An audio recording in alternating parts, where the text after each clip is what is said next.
This is Greg Canty here, and welcome to the Win Happy podcast. Stay tuned for interesting chats with interesting people about winning their lives and being happy at the same time. This show has been brought to you by Fusion Communications. Thanks for listening.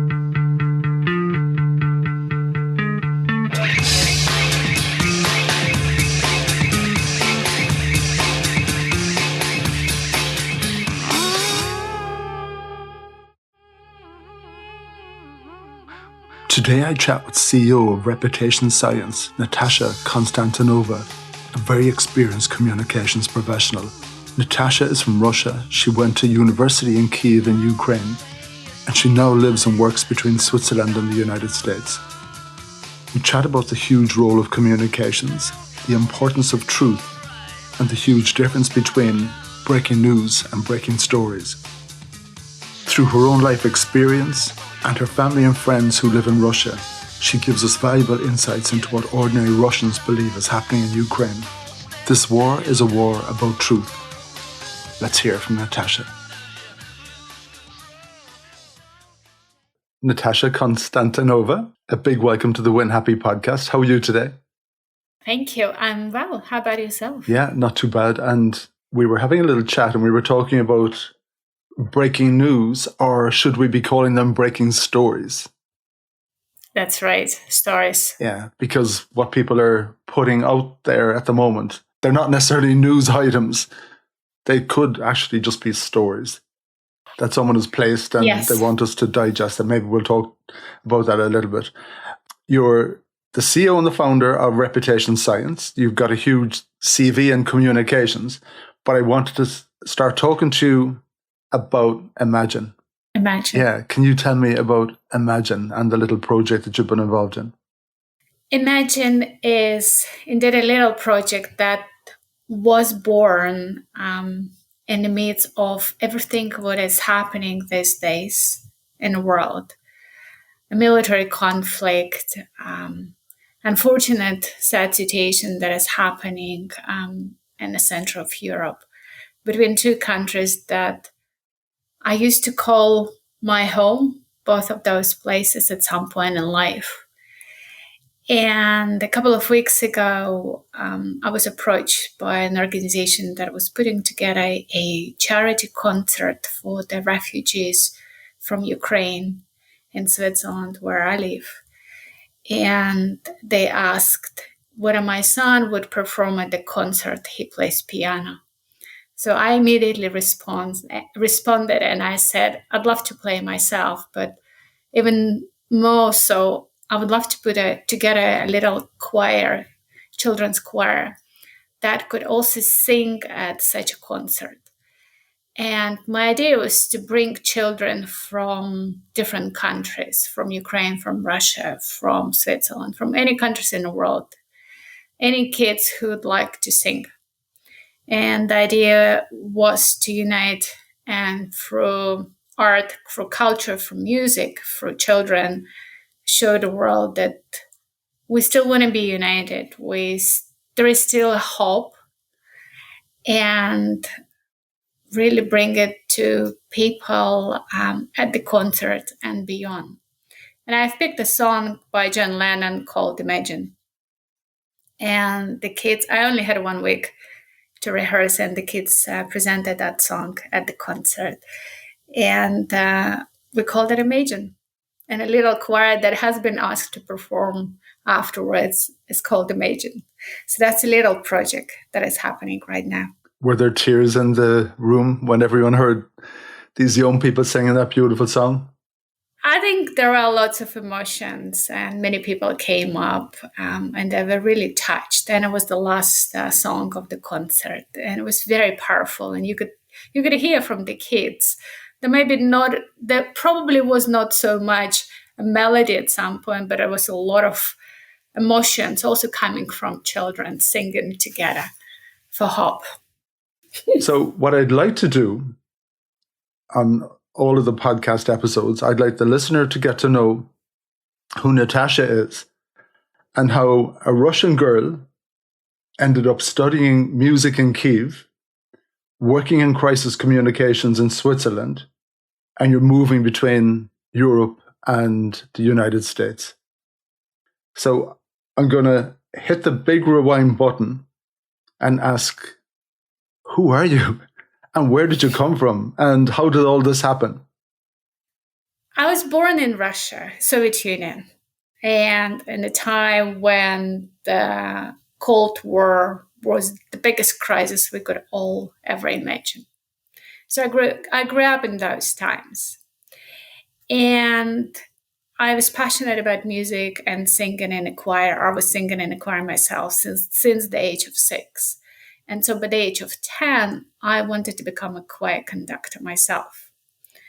I had this dream that I will be on stage directing a kids' choir, another kids' choir, and the life would be beautiful. And my dream was also to study in Kyiv. Why Kyiv? Because that's the place where my grandparents used to live. And we used to come to Kyiv every summer. And I knew the city really well. It's a beautiful city. I had friends there. And this is the place where I wanted to stay. So I was very determined. And from the age of 10, I knew that's the place where I'm going to study. So when the time came to go to the university, my parents tried to convince me to study something else. And I was very determined and saying, no, it's going to be music. I'm going to become a choir conductor and I'm going to study in Kyiv. And tell me, Natasha, at that time, was that quite a normal thing for people to move between Russia and Ukraine? They're known as those things now, but was there free movement between those two places at that time? Was that quite a normal thing? It was, because both republics were part of the Soviet Union. So it was absolutely normal to do so. Now, when I finished the school, it was 1990. That's the time when the Soviet Union and all the countries around Soviet Union started having a little bit of a crisis. And I think the Berlin Wall came down and there are lots of movements around Ukraine and Russia. And by the time I applied at the university and I did my first test, the tensions were pretty strong. And I was told that even though I'm a bright, smart girl, I have all the potential to study here, I cannot bring Ukrainian culture back to where it's supposed to be because I am a Russian person. Obviously, I didn't appreciate that, and part of me was angry and frustrated, and it was insulting. But that didn't stop me. So I said to my parents, my dream is going to come through and I'm still going to study in Kyiv. So I gave up my Russian citizenship and I applied for the Ukrainian citizenship. And a year later, I was back at the university and I showed them my Ukrainian citizenship and I asked, is that okay now? Can I still study here? Because I'm passionate about what I want to do. And they said, yes. And so I went to the university and I got a degree in choir conducting and my dream came through. And tell me, Natasha, as a young person growing up in Russia and studying in Kyiv, what was your perspective on how life was and what was happening in the West? Did you have a lot of knowledge about that? Was it very much a closed shop from the point of view of news from the outside world? What was it like? What was it like? We didn't know much what was happening in the West. A little bit of here and there, some people would tell little stories, not out loud. So you would hear that the life in the West was better and people had more food, people had different clothes, people were able to travel. And part of me thought, it's cool, but it's okay. You live the life, you don't know anything better, and you accept it, you embrace it, and you live that way. And I think at the end of the 80s, beginning of 90s, when more information started coming out, that's when you started wondering, how's the life in the West? Can I check it out? Can I go there? Can I see? But it all seemed like a different planet to me, to be honest, because you didn't know what to expect and you didn't know how people would react, how they will talk to you. So it was different, but I wouldn't say it was something that I personally was eager to explore. Yeah. And was anyone having conversations about communism and democracy and how those things were quite different and how that would affect people living in those countries? Was that even a subject matter? Communism and democracy. Of course, everybody talked about communism because we lived in the Soviet Union. That's a communist country, right? So, yeah, of course, that was part of it. You, as a young child, you become a pioneer. Then you go to level up, and then you become a member of the party. And so, yeah, that's part of life. You're supposed to be good for the party. You're supposed to achieve certain things. You need to thrive to be better every day, to become a member of the party. Democracy, that's not really a concept that we talked about or it was really known to us. It's a different world. Okay. But again, a different world that probably we didn't know. So we didn't spend a lot of time, at least me in my area, we didn't spend a lot of time thinking about it. Yeah. So for anyone living there, this is how we live. This is how pretty much society works. This is how government works. And yeah, the sun comes up every morning and we meet our friends and we do whatever. Or we go to music college in Kyiv. Yeah, you travel around Soviet Union, which is a big country. You go to the museums, you read books, you study, you go to the university. I think life was still great. Knowing what we knew is great. We didn't know any better. Yeah. How did you get on a music college? How did I get on? Yeah. While I was studying in Kyiv. Yeah, it is great. It was, when you becoming a professional musician, it's something that you have to devote your time. So you study pretty much every day. You play every day from early in the morning till late in the evening. Whether you play, whether you sing, whether you do music theory, whether you listen to other music. So it's a lot of studying and a lot of discipline, I have to say. So you study really a lot to become a professional musician. Where did that love of music come from? I think from the fact that when I was 6, my mom suggested that I would sing in a choir, and that's how I started. And then I was very, very fortunate to have an amazing teacher of piano. So I started playing piano since I was 7, and that teacher, she gave me a lot of. She empowered me. She encouraged me. She was my secure base, and on that side of my life, she gave me a lot of. A lot of tools, but also a lot of support. So I wanted to continue playing. I wanted to learn more. And I think that's really important when you're playing music. And I think she was a big figure in my life in music. And growing up in Russia, is there a good balance in the education system between the academic subjects and music and arts and sport and everything else? Are all of those things valued quite highly? I would say yes. I think the educational system is pretty robust and challenging in terms of there are so many expectations, and those expectations are high. So you need to work hard academically, whether it's history, geography, art, music, sports.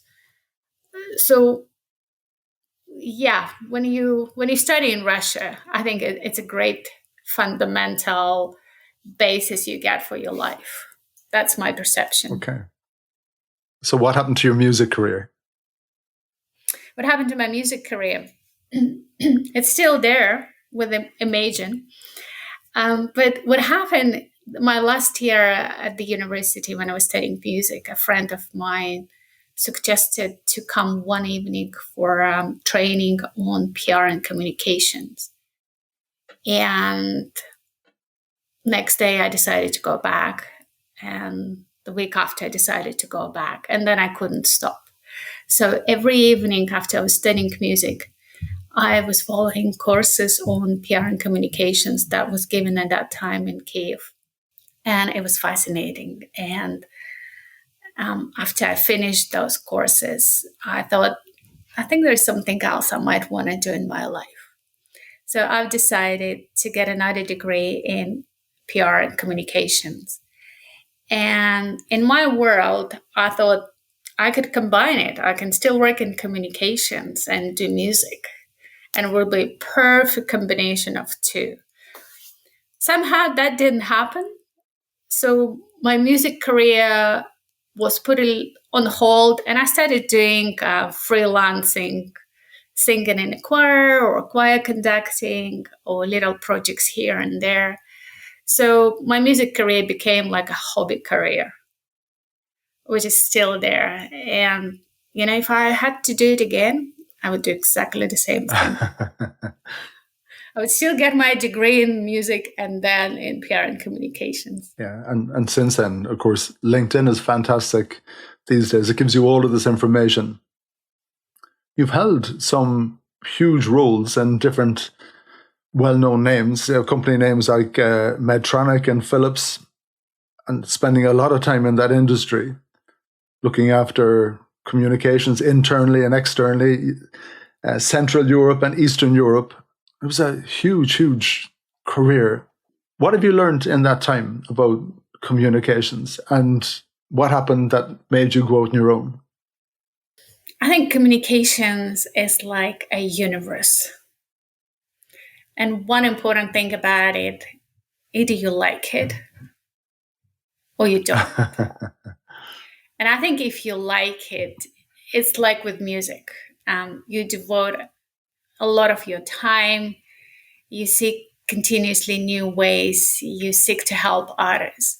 And a big part of communications for me is helping others, whether it's teaching them how to communicate or teaching them how to bring their message across, or teaching people to be heard. So helping people bring their stories out in the world through the media, or helping people telling their stories to the media or public or different stakeholders. And I really enjoy doing that. Often, I think people don't see what goes behind all the work of communications professionals. There is a lot of work that goes in the background, many hours, many conversations. It's an art. I do think it's an art. It's an art how you talk to an executive, or how you pitch the media, or how you handle a crisis situation, how you sell a story. And like I said, it's an art that either you like it, then you're in it, or you don't. And that's reflected in the name of your company, Reputation Science. Yeah, so, that's right, actually. So in a way, I think you do believe that it's maybe even higher than an art, that it's an actual science in its own right. Yeah, absolutely. It is a science. It's a science on everything, how you talk, how you construct the message, how you influence someone, how you bring people together. It is a science, yeah. Obviously, there are lots of skills and tools that you can put together to make it work, but it's also in science in navigating and making it work and achieving that results that you really want to get out of your project or activity, whatever it is. And throughout your career and in the different roles you've been, and I know with Philips you were working in Amsterdam for 4 years. Medtronic, where were you based? In Switzerland. In all of those roles and all of the different managers and CEOs and everything else you would have dealt with, was communications and the role communications played in those businesses, was it always valued the same? Because often I find that you get invited to the party a little bit too late. And so what have you witnessed and what have you seen throughout your career? I think in both companies, the fact that they have a dedicated communication department says something about the leadership of the company and how they value that function. Having said that, I think it could be valued more, and I think it is now. I had an amazing experience working for Philips, because I think Philips, even back then, 15 years ago or more, they valued the role of communications, public relations, whether it's internal comms, external comms, brand PR. It's pretty significant for the success of the company. And I definitely learned a lot and met amazing colleagues who are still my friends to these days. And we still connect with each other, share experiences, asking for advice. So communication is a pretty important part of that company DNA. Medtronic, the same story. Communication is an important part of the DNA. And I think it's getting bigger and more significant every day. I think there is still some work to do for us communications professionals, educating the leadership, the leaders in various companies, what communications can actually do for them. And I think once you start doing that, once you start training executives, that's what I noticed myself, their eyes open up and they see ample opportunities and they see the need, and they also see how much work goes into everyday work, what they do.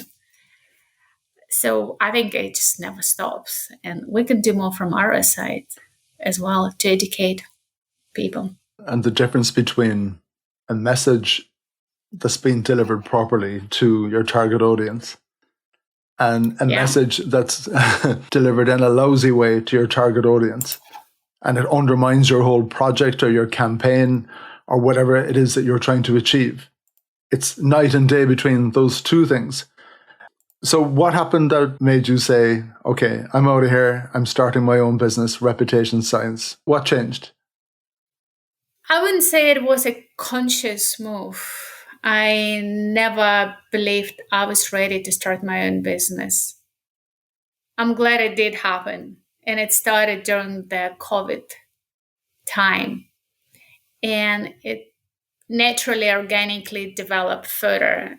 And I'm really happy. And when I look back, I think, oh my gosh, why didn't I start it early? But then I know why I didn't start it early. I probably wanted to get that amazing experience that I got in all the companies that I work for, working with amazing, talented people and leaders, applying every day my knowledge and skills, getting something back and delivering my value. And now I'm just enjoying my ride, being in a business on my own and delivering value to various stakeholders and everything what I've learned. I know one of your services at Reputation Science is all around crisis communications. That's right. Could you talk to me about that a little bit? So I think recent world events have shown us that no one is immune to crisis, right? It can happen anytime, it can impact anyone. And often we don't even know and understand when it's going to happen and how it's going to evolve. And I have seen crises throughout my career in different companies. I have seen response to crisis, various crises from leaders and different colleagues. And I also know that crisis reveals our true personalities and leaderships. And sometimes it's not pretty at all.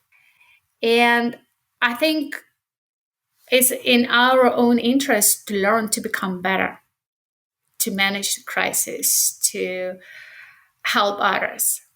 And in my career, while I was managing various crisis response team in the corporate world, I have seen how working with leaders and training them, what a difference it makes. And I've been doing that in the companies while I was working. And so when I started the business on my own, I've decided to continue that because, like I said, helping people, training them, explaining them what to do, how to organize themselves, how to manage their personal organizational response to crisis, taking them through lessons, real world lessons, crisis is a huge help.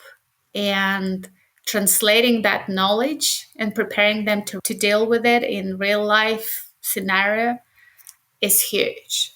So a big part of what I do, I train people, I train executives, so I train teams, I do simulations, helping them to be prepared.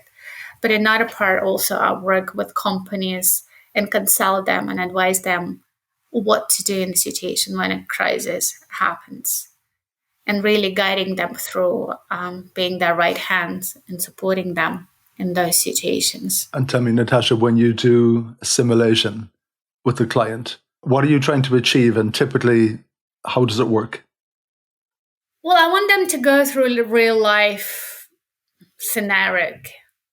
I want them to practice in a safe environment. And once they start practicing, they start seeing pitfalls by themselves. I don't even need to tell anything. They'll start noticing, I did something wrong. I did something wrong. And it's okay to make those mistakes when you're in a safe environment with your colleagues. But if you do the same mistakes when a real crisis hits and you're in a war room with your colleagues and board members, then there is not so much room for mistakes, right? So it's fascinating to see how people go through this experience, and when they come out of this experience, they go, "Oh my God, there is so much to learn. I can do better," and they're willing to invest more in it, spend more time, practice, do more simulations, because they know that next time when the crisis happens, they better be ready and prepared. And so what I trying to achieve, I really want that people to go through it by themselves and really experience it and see it for themselves. I think a lot of the time that's about anticipating some of the likely things that may happen and having a little plan for each of them, appointing spokespeople and putting a process in place for what happens when a crisis does happen, making sure you have the phone numbers for the insurance people and the legal people and obviously the senior people in the team, and who says what and who does what. Just having a think about all of those things. But also knowing who are your stakeholders in terms of a crisis, right? Who do you need to reach? How about the security and safety of your employees? What are you going to do? How are you going to ensure their safety and security? As you say, do we have the right contact details? Who do we need to contact? But then also working together as a team, because what you see when a crisis happens, obviously we are under stress, right? And a lot of time our behavior does completely different things than we are in a normal daily situation, and we respond in a very different manner. So working with the team, knowing what is your personal response to it, how you work with your colleagues, how you mobilize your team, how you set roles, responsibilities. There are so many aspects of it. I think it's fascinating. When people go through it, they really emerge as different people. One of the things that I always find really interesting when it comes to a crisis situation, you can have exactly the same crisis situation in one company compared to another. Exactly the same thing might happen. So, for example, maybe it's a Ryanair or an Aer Lingus or a Lufthansa. And so exactly the same thing happens, but they're not the same. Because your perception of each of those organizations, you begin with that before you get any information about what happens. So in a way, all of your thoughts they're kind of flavored by what you believe those companies to be about, their principles and all that kind of thing. So you might think quite differently if that thing happens in one company versus another, and making sure that you've got that good solid groundwork. Because in a way, if you've got a spokesperson from that company and they're addressing a crisis situation, it's really important that we trust that organization in the first place. If you're an organization that I don't trust, then, okay, you can say anything, but I just don't believe you. I don't trust you. So no matter what you say, whether it's 100% the truth, I don't care. I think you and I, we had a conversation early on about the need of trust and honesty and transparency in crisis situation.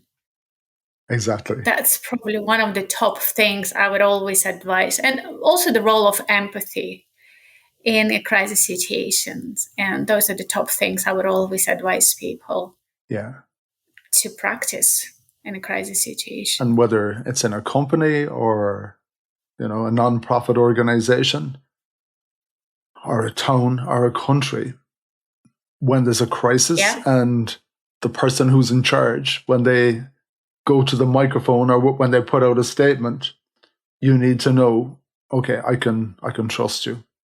I can trust, and that trust is earned over time.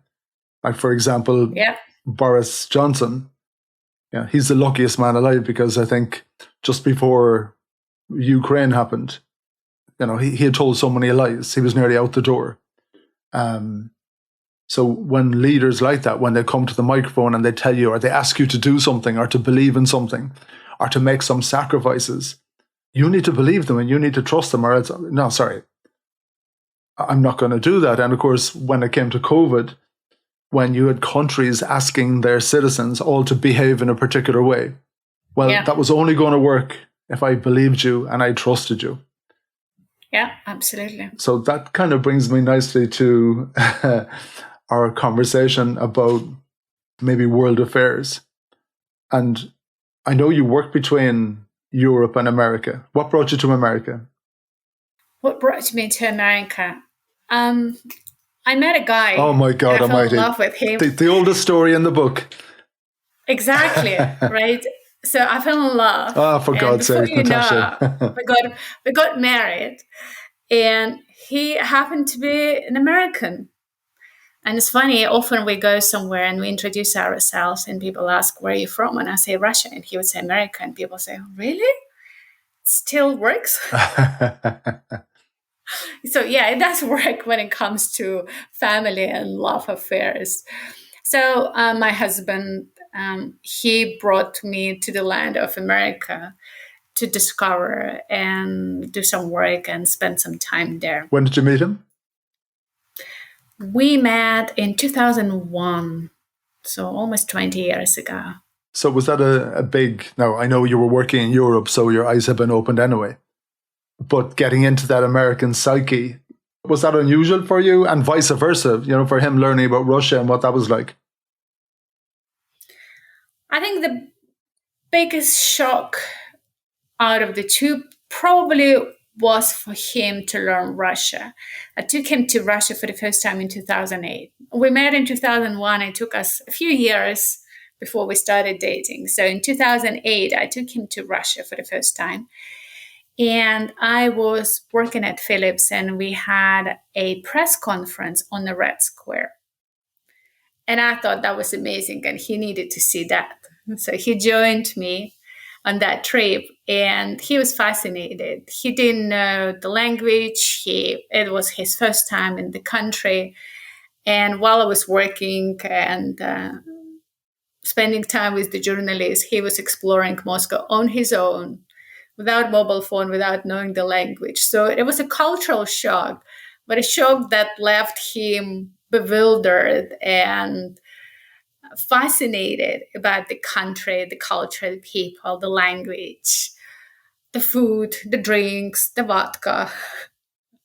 So he really enjoyed it, but I think it took him a while to really understand how the country works, what goes between in our brain.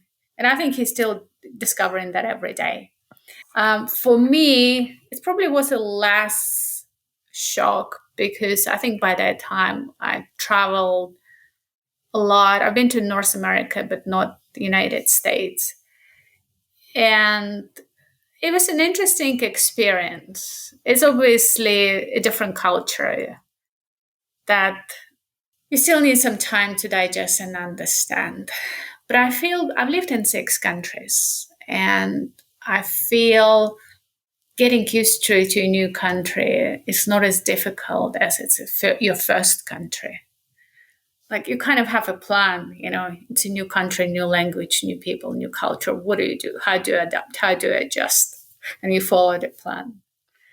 But it's still a very interesting experience. And I feel privileged. I feel lucky that we have the life between the two continents. Our kid gets exposed to both actually more than two cultures. Yeah. Because we live in Switzerland. What does your husband do? He's got his business. He works in e-learning.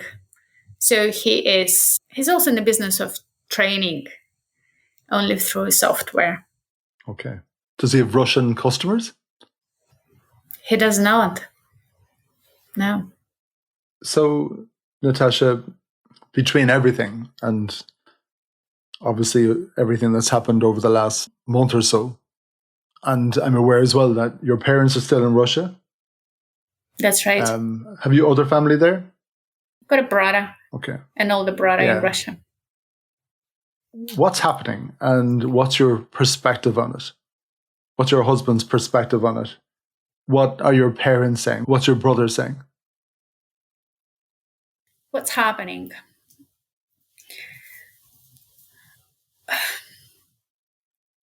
What's happening is something I could never imagine in my life. Never. And like I said, I grew up in the times of the Cold War, and I thought by the time we entered the new millennium, we thought the risk of Cold War, like the worst crisis ever, it was over. And honestly, it was the biggest threat to my life when I was growing up, the Cold War. And I think many of us in Soviet Union believed this is it. We're over. That will never happen. And definitely, I think we could never imagine a war conflict between two countries that's so close to each other. I think many Russians have family in Ukraine, many Ukrainians have family in Russian. We speak pretty much the same language. There are two different languages, but we also have a common language, Russian, and many Ukrainians speak the language and understand. And those two cultures, they're very close, yet they're very different. And what is happening, it's hard to get your head around. And it's painful for me being Russian and having my ties to Ukraine. It's hard for many of my friends, Ukrainian and Russian friends. And I think it's a period of life that at times it feels like it's a night dream. It's hard to even believe that it's happening in reality. And what my parents think might be different than what I think. They live in Russia. They exposed to news that are broadcasted in Russia on the state media, and that's what they believe. I live in a different countries. I also happen to work in communications and media, so my perspectives, my world, my sources are certainly different. And we don't have any common sense of knowledge between my parents and myself. And early on, we had a few discussions, and we don't anymore. We try not to discuss that because it divides even further. It divides families, it divides friends, and it's really hard and it's really painful. I think I understand that a little bit, in that my brother is in the States. Okay. And we have so many fights about Trump. It's not funny. Really? And I'm thinking, you're brainwashed. You were brought up the same as me, with a good upbringing, sense of morals and what is right and wrong and all of that kind of thing. Mm-hmm. And I'm sure your parents are exactly the same. And what do they believe is happening? They believe there is a special operation that is happening in Ukraine to denazify the country. And they believe that the Russian forces are fighting the Nazis, the nationalists in Ukraine. And There's nothing has been done towards the civilians. There is just a special operation, and whatever is done and supported by the Russian government is the right thing to do. And did they believe Nazis in Ukraine was a problem last year and the year before and the year, or is this a new problem as far as they're concerned? It's hard to understand. I don't think there is a lot of consistency, because we never really discussed about nationalists in Ukraine till the conflict has happened. And that's when my parents started being extremely vocal and saying what is happening in Donbass is not right, and people need to be punished, the nationalists.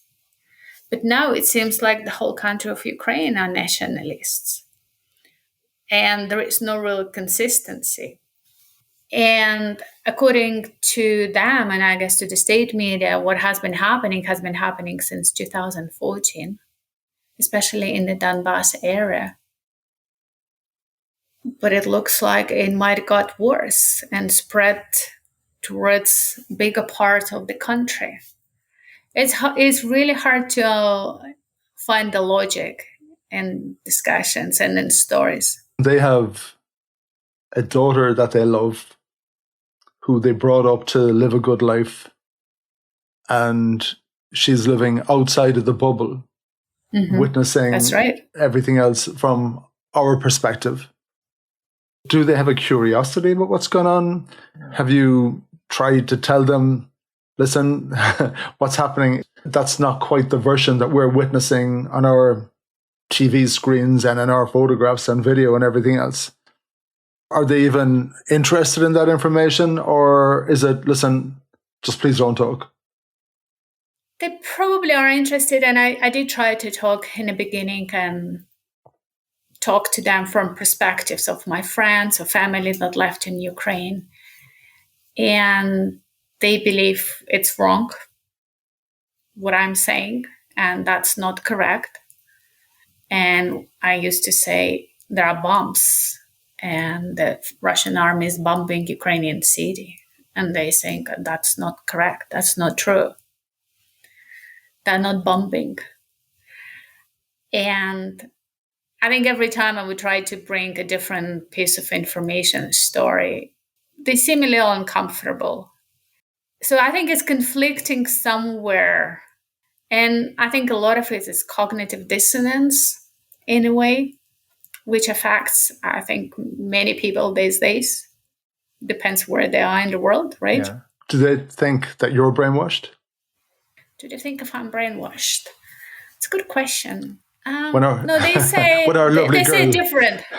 No, they say different. They say, well, you have different sources of information. And I'm saying, yeah, that's right. I have different sources of information. At the same time, they say, but we have the right sources of information.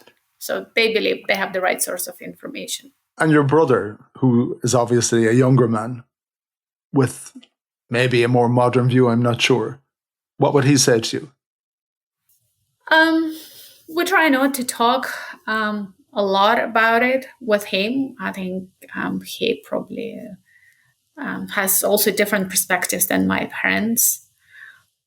My brother had his son who was staying in Kyiv at the beginning of the conflict, and he managed to move away within the country. How old is he? So I think 27.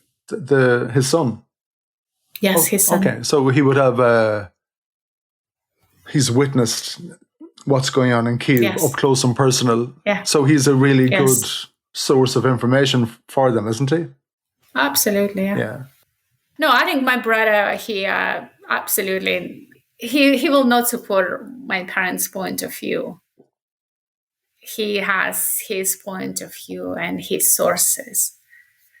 And like I said, he had his personal experience, his son being stuck and trapped in Kyiv.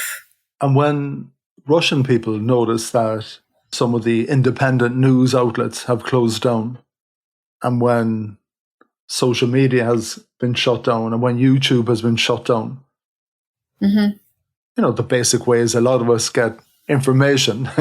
I won't always say news, but, stories. Stories, yes. Yeah. What's the impression about all of that in Russia? Young people who may be using some of those things to communicate with their friends. And obviously, there's no borders around some of the information that goes from person to person. When they see all of these things shutting down, are they thinking, okay, one, some of my freedoms are being curtailed, but two, these devices that I'm having fun with and using, they're modern devices.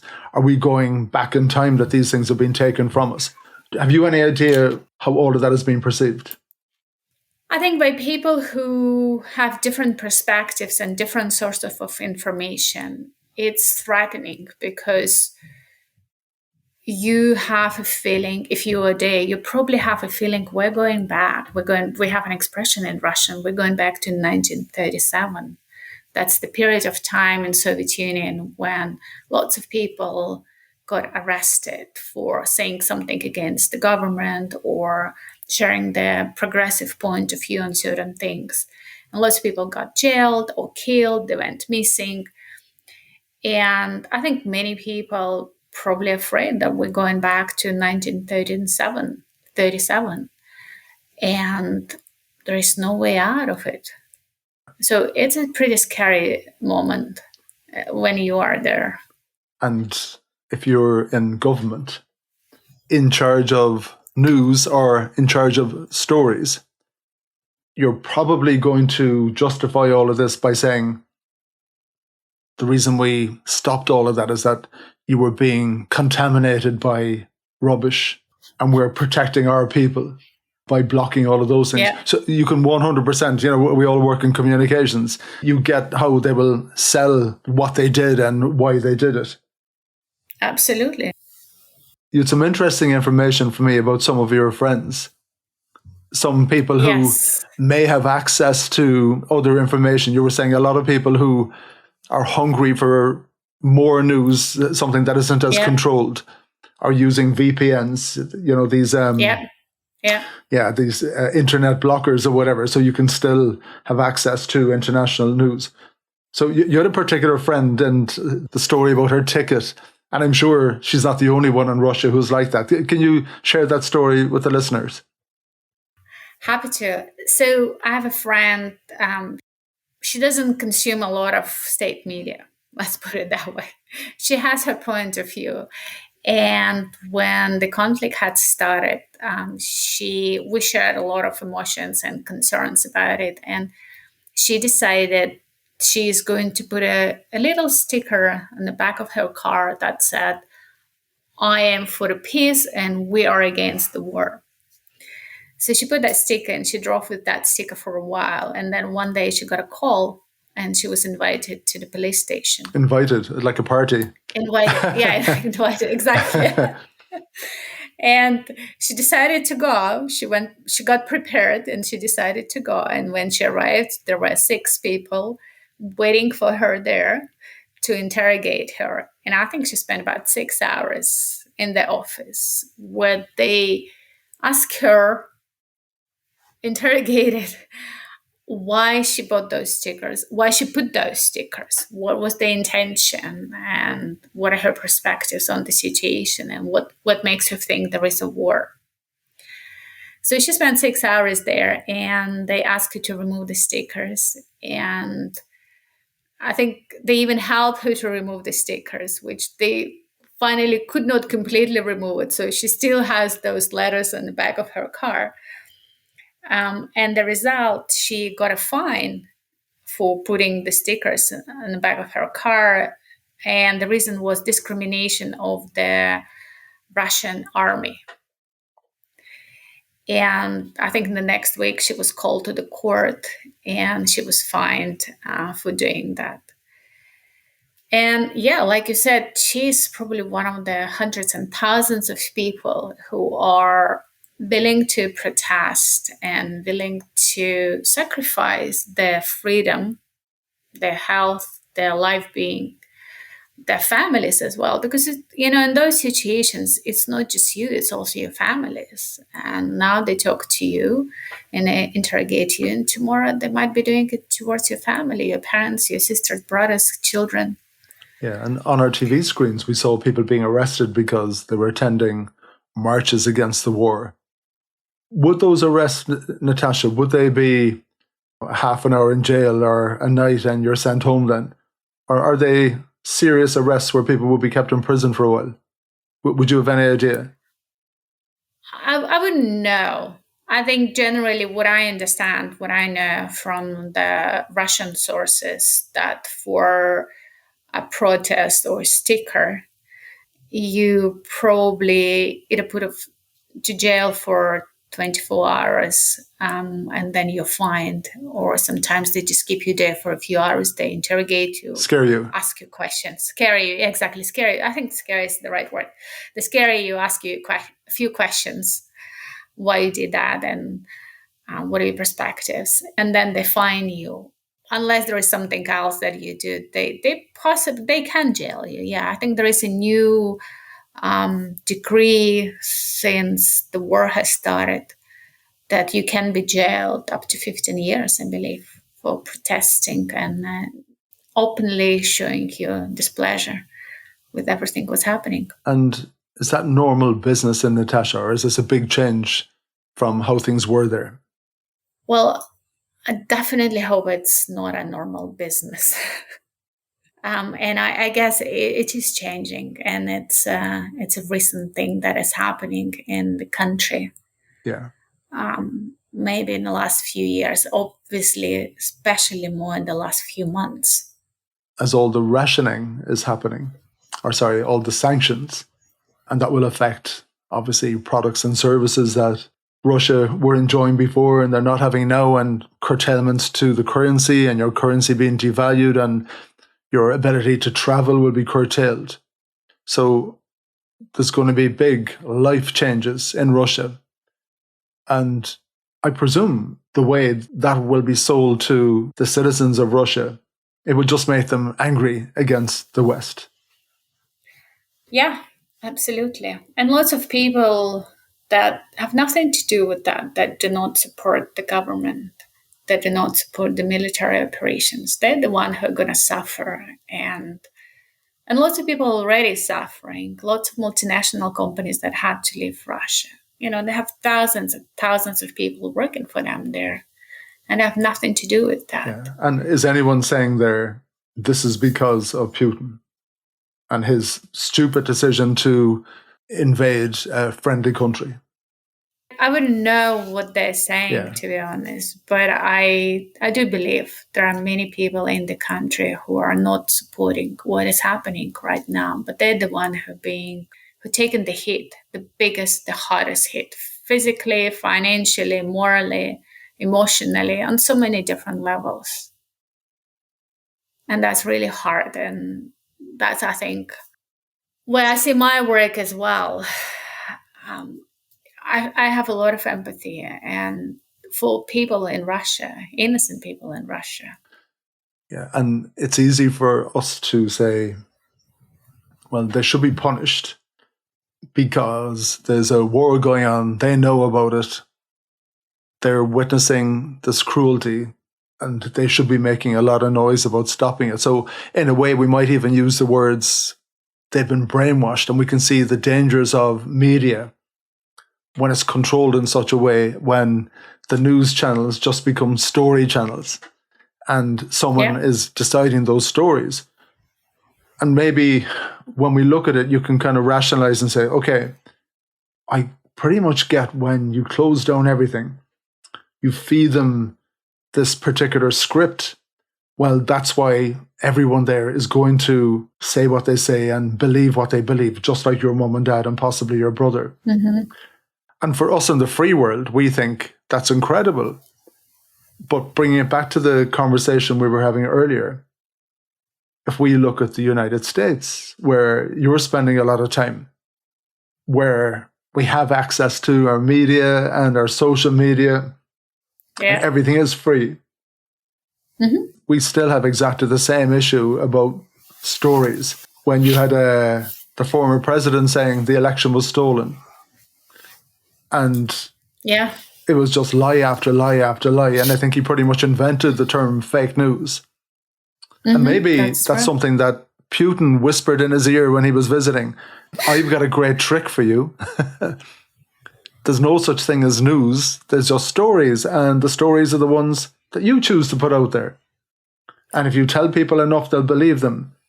So I mentioned to you that I'm having all of these arguments with my brother. And the words that I used with him is, you're just brainwashed. And going back to something that you said, I think it's the media that he's chosen to consume. And my opposing view is what I choose to consume. And if we are to have a conversation that's rational, well, maybe we both need to make sure that what we're choosing to consume is credible. Absolutely. Yeah. And it's getting difficult day by day to find the credible source. With all respect to our colleagues in the media, in a news outlet, right? And we know many of them. But every day you start wondering, what is the credibility of this source? What is the fact versus the story versus your opinion, your own interpretation? In your career, have you noticed a change about truth and how truth maybe isn't as important as it once was? Are you noticing a change over time? In my career, I think what I do notice, going back to the crisis management, maybe 20 years ago, when a company would have a crisis situation, most of the time the company would either deny or make up a story, right? But not come out in a humble and honest, transparent way and tell the truth. And we know how the crisis would develop and what would be the consequences of it on the business, on the reputation of the company. And then I started noticing at some point there was a shift. And I think now, when we talk to our crisis colleagues, I think any of us would say a number one thing is you need to be honest and transparent, right? Not make up the stories, not fake the stories. And we see what impact it has on the media, on the stakeholders, on the company, on the business continuity, on the reputation, on the employees. So I think we see it straight away, the impact it has, and how important is it to be true to yourself, to your company, to your stakeholders, to your shareholders, and what a difference it makes. And I think if that alone is not a good example, then I don't know what else could it be. Yeah. But yeah, I would be the first one to advise and advocate the truth and transparency. And it doesn't mean you have to tell every little detail of the story, right? But you have to be true and honest. And when you watch some of the things that are going on, it's clear that in some quarters, it's okay to lie. Yeah. Make up stories. Yeah. Blame others. It doesn't matter who they are. If they get hurt, fire others, even better.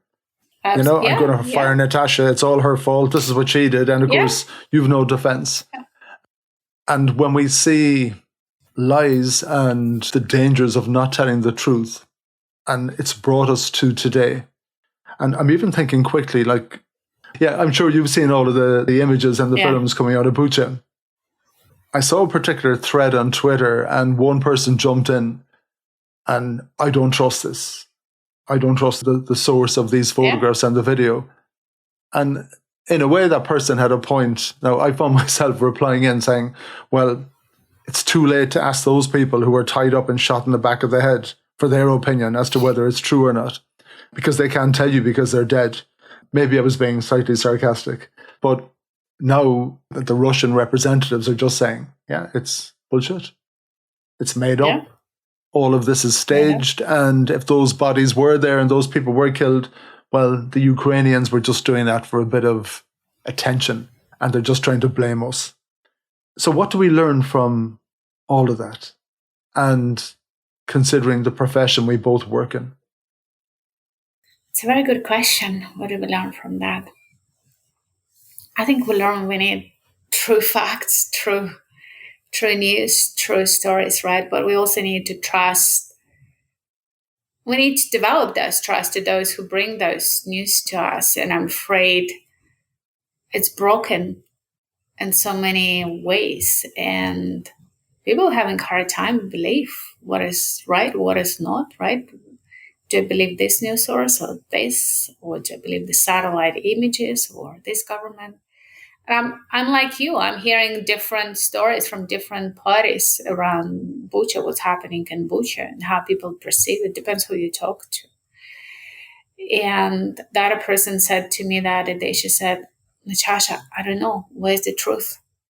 Who do I believe these days? I saw a news piece. It was satellite images that they were trying to show of Bucha, where those bodies were there 3 weeks ago in the same positions. And in a way, it's in a very sad state of affairs where we're trying to prove it's true by use of satellite imagery and everything else. It feels like we're at a point where society just doesn't work anymore unless we can start trusting news, and unless being truthful is just a core principle of how we live. And for the generations that come after us, maybe it's down to those simple things, when you were growing up or where I was growing up, and your parents are telling you, no, don't lie, tell me the truth. You're not going to be in trouble for telling me the truth, but it's really important. It's the most important thing to tell me the truth. And that becomes exactly the same in school and in work. And before you know it, it's just a core principle. And in the same way that democracy is held out as being like a core principle of society, that maybe there's something that comes way before that, and that is being truthful. And it's the one thing that if we let go of that, then we're digging a hole that just gets bigger and bigger and bigger. Absolutely. But I think lots of things start from childhood, right? Early age, whether it's transparency, truth, trusting others, being honest to yourself, but also having a secure base. And I think lots of people, they grow up without a secure base. So they're afraid to tell the truth because they don't feel secured, because they're not in an environment where they feel right.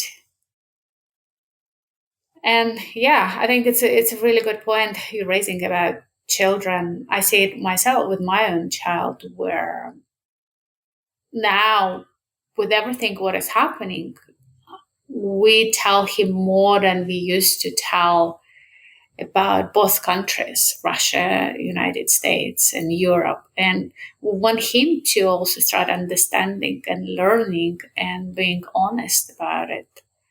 Not just from what we say and how we say or whatever they say at school. We want him also to develop his opinion, but also to learn to dig for the facts, for the truth, as opposed to consume a certain source of information and bring it as it is. Tell me, your crystal ball, what are you seeing in it, Natasha? Or is it broken? No, it's not broken. It's there. I see there, I see hope, I see unity, I see desire to make the world better, help each other, bring empathy, bring people closer together. And don't give up on things, on the world, on whatever is happening. And it's at times you feel, oh, it's just me, how much I can do. But I think every little action, every little support, when it comes together, it'll become extremely powerful. And I think together we can do a lot. And if you have the right mindset, a lot of things are possible. I'm glad to hear about your hope. You're on the Win Happy podcast. What's happiness to you? Happiness is when I'm free to think, do what I want to do. Happiness to me is when I'm giving something to other people, sharing, and seeing that they take it and use it, and it's becoming a valuable thing for them. Happiness to be with my family, happiness to work. I love what I do and I feel lucky about it. And in general, I feel lucky for who I am, where I am, what I do. But a lot of it is also hard work. And I then talk about winning happy. And for me, that's making decisions in your life to do the things that you love doing, the things that give you satisfaction. But at the same time, we need to get those wins. I always give this example of you might love playing football, but if there were no goalposts, it would be a little bit pointless. So the winning is the putting the ball in the back of the net. So what does winning look like for you now and going into the future? It's a very good question. What was winning looks for me? I think it's really knowing what you want and going for it. Do you know what you want? I think I do. And I think it's being true to yourself. And yeah, I think I always knew what I want clearly, right, from the age of 10. And I think I'm still knowing what I want. But it's also being true to yourself. So it's knowing and also doing it. So living up to what do you want, where you want to be, how you want to be in life. Now, I've one last huge question for you. Of course. Are you ready for it? Let's give it a try. What was your best day ever? Whew. I had quite a few of them. Probably, I know it's going to sound like any other person in the world, but I think giving a birth to my child is probably the best day ever in my life. Oh, that's cool. That's a special day. Yes. What's your child's name? Wesley. Wesley. Are you winning happy? Yes. Natasha, thank you so much for coming on the podcast, for thank you being so open and giving me a very unique perspective about your life and the crazy things that we're witnessing around us and the very sad things that we're witnessing around us, and putting that spotlight on the importance of truth. Because without that, I think we have nothing. We don't have news anymore. Isn't that what we were saying? Breaking news have become breaking stories, and we need to get back to news and truth. Yeah, being true and authentic. Yeah. Thank you so much. Thank you. Yeah, thank you for having me. You're so welcome. You're so welcome. Thank you.